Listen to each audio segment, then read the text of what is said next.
अस्सलाम वालेकुम। आज हमारा डे नंबर 31 और क्लास हमारी 30 होगी।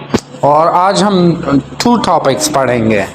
एक है नॉइज़ पोल्यूशन। इन्वायरमेंटल इंजीनियरिंग में नॉइज़ पोल्यूशन का क्या किरदार होता है और ये किस तरह हमारे वर्क प्लेस को या एक इंडस्ट्री को या ऑर्गेनाइजेशन को या एक सिटी को या एक वर्किंग इन्वायरमेंट को इफ़ेक्ट करती है। साथ साथ में we will have to study industrial hygiene, that why industrial hygiene is an important aspects regarding environmental engineering ISO 14001।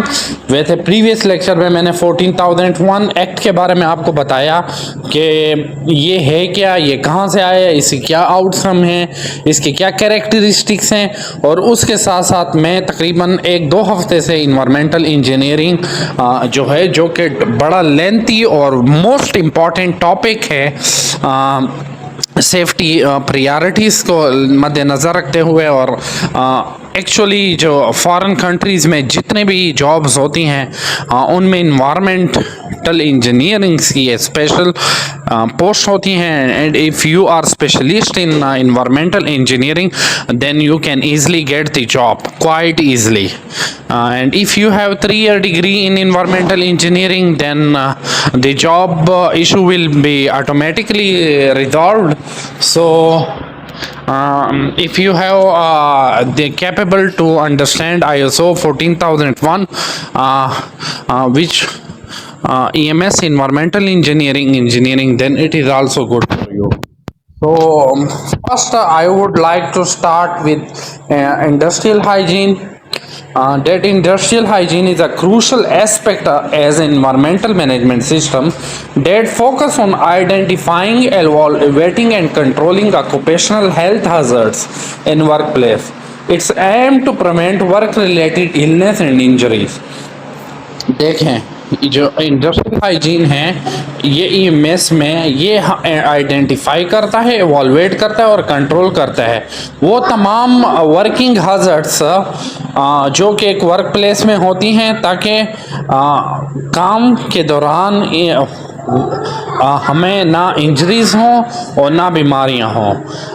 For example इसमें पहला क्या आता है कि आपको पता होना चाहिए कि आप कौन से केमिकल को यूज़ कर रहे हैं, इसके फिज़िकल, बायोलॉजिकल और आर्गोनोमिक हज़र्ड्स क्या हैं, इसमें क्या क्या प्रॉब्लम्स आ सकती हैं, इसमें कौन कौन सा रिस्क आएगा, कौन कौन से हज़र्ड्स जो हैं वो इफ़ेक्ट करेंगे और उसके साथ साथ इसकी मॉनिटरिंग और एवोल्यूशन आप किस तरह करेंगे।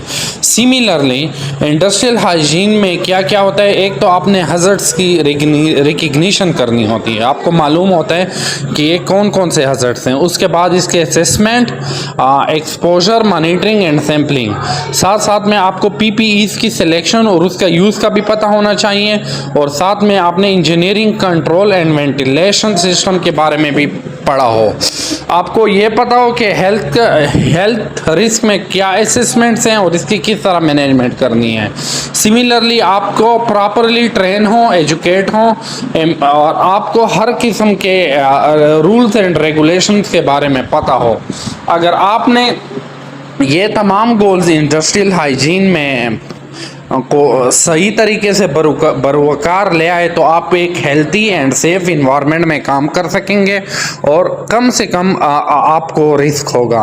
और साथ में आपकी जो सस्टेनेबिलिटी है it will also be promoted. So some keys aspects of industrial hygiene include indoor air quality management. एक तो आपने हवा, इंडोर जो अंदर हवा का सिस्टम है, मतलब वेंटिलेशन है, फैंस वगैरह हैं, you should have to improve it। उसके साथ साथ आपने नॉइज़ को कंट्रोल करना है, hearing, conversation, chemical management, handling, biological agents control, ergonomic and musculoskeletal disorder prevention, radiation safety, hazards communication and labeling, इन सब के ऊपर काम करना है। फॉर एग्जांपल आपने हवा का निज़ाम सही करना है, नॉइज़ को कंट्रोल करना है, केमिकल को आपने मैनेज करना है बैक्टीरियाज वगैरह को आपने दूर करना है, साफ़ सफाई का ख्याल रखना है। साथ में आपने रेडिएशन सेफ्टी के बारे में भी पढ़ा हो, और उसके बाद हज़ार्ड्स कम्युनिकेशन, और आपको पता हो कि इस हज़ार्ड से ये प्रॉब्लम बनेगी, और उसने आपने इसको प्रॉपर लेबलिंग भी किया हो। By integrating industrial hygiene into EMS organization can reduce work related illness। इससे हमें फ़ायदा क्या होगा? एक तो हम वर्क रिलेटेड इलनेस कम होगी और इंजरीज कम होगी, आपके एम्प्लॉय की जो हेल्थ है वो इम्प्रूव होगी, उसके साथ साथ आपकी जो ऑर्गेनाइजेशन हो प्रोडक्टिव होगी और एफिशिएंसी दिखाएगी, और आपकी जो रेगुलर की रिक्वायरमेंट्स हैं और जो स्टैंडर्ड है आपके काम का, it will also be improved. और उसके साथ साथ demonstrate commitment to environmental and social responsibilities. So I hope कि आपने इंडस्ट्रियल हाइजीन समझ चुके होंगे, और इसमें जो कीज हैं, जो मेन पॉइंट्स हैं, इसके आउटकम्स हैं, मेरिट्स डिमेरिट्स हैं, ये सब आप समझ चुके होंगे। After the study of industrial hygiene, I am going toward the second topic, that is noise pollution control. Noise pollution control refers to the measures taken to reduce or eliminate the harm effect of noise pollution on the environment and human health. Some common methods of noise pollution. अब देखें noise pollution क्या है, ये किस तरह हमारे एक healthy environment को ख़राब कर सकती है, और ये ह्यूमन को किस तरह इफ़ेक्ट कर सकती है, और इससे किस तरह ह्यूमन बॉडी इंजर्ड होती है और आपका काम करने की वसात छोड़ देते हैं। तो इसके लिए हम कुछ पढ़ेंगे। Source control, reduce noise at the source such as using quarters equipments to machineries. देखें, अगर आपने नॉइस को कंट्रोल करना है तो आपने नॉइस को कंट्रोल करने के लिए ऐसी मशीनरीज और ऐसे इक्विपमेंट का इस्तेमाल करना होगा जो कि जदीद आलात से लैस हो और टेक्नोलॉजिकल इन्हांसमेंट उसमें बेहतर हो। पाथ कंट्रोल क्या है? Blocking and absorbing noise as a travel through the air using barriers और साउंड प्रूफिंग मटेरियल्स। देखें, अगर एक मशीन है और आप उस मशीन की जगह पर काम करें तो पहले आपने उस जगह को मुकम्मल बैरियर से बंद करना होगा, उस एरिया को आपने कंट्रोल करना होगा ताकि वो नॉइज़ जो है एक जगह से दूसरी जगह ट्रेवल ज़्यादातर ना करे। तो इसके साथ साथ आपने receiving control, protecting individual from noise such as using ear protection और क्रिएटिंग क्वाइट जोन। देखिए, अगर मैं आपको नॉइज कंट्रोल का बोलूँ तो आपके डायरेक्ट दिमाग में आ गया कि कान में कुछ डाल दो ताकि उससे आपकी नॉइज कंट्रोल हो, लेकिन being a safety engineer, environmental safety engineer, you must have other ideas कि आपने उसके लिए बैरियर्स लगाने हैं, वॉल्स बनानी है, रूम्स बनाने हैं, उसमें आपने ऐसी जदीद टेक्नोलॉजी का यूज़ करना है जिससे कम से कम वो नॉइज़ जो है वो आपको इफ़ेक्ट करे। So let me clear one thing, quiet technology, developing and using technology designed to minimize noise such as quiet engines or fans।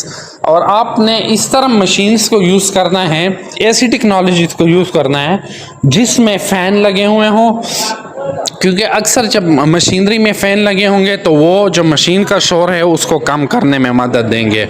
और ऐसी मॉडर्न टेक्नोलॉजी आपने यूज़ करनी है। पढ़ो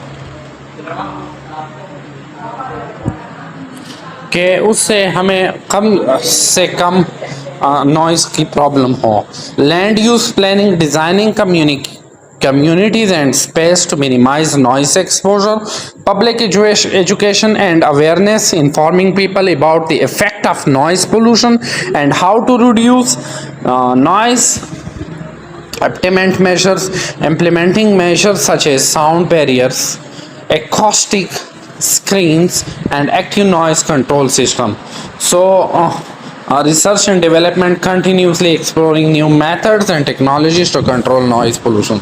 तो noise pollution में ऐसी कोई ख़ास बात या ऐसी कोई एनर्जी साइंसेस नहीं है कि मैं आपको इसके बारे में बताऊं। तो आई होप आपने टॉपिक को समझ भी चुके होंगे और सीख भी चुके होंगे। तो आज के लिए हमारा लेसन इतने तक ही रहेगा और इंशाल्लाह कल मुलाकात होगी एक नए जोश और जज्बे के साथ। और आई होप आप हमारी क्लासेस को एंजॉय कर रहे होंगे।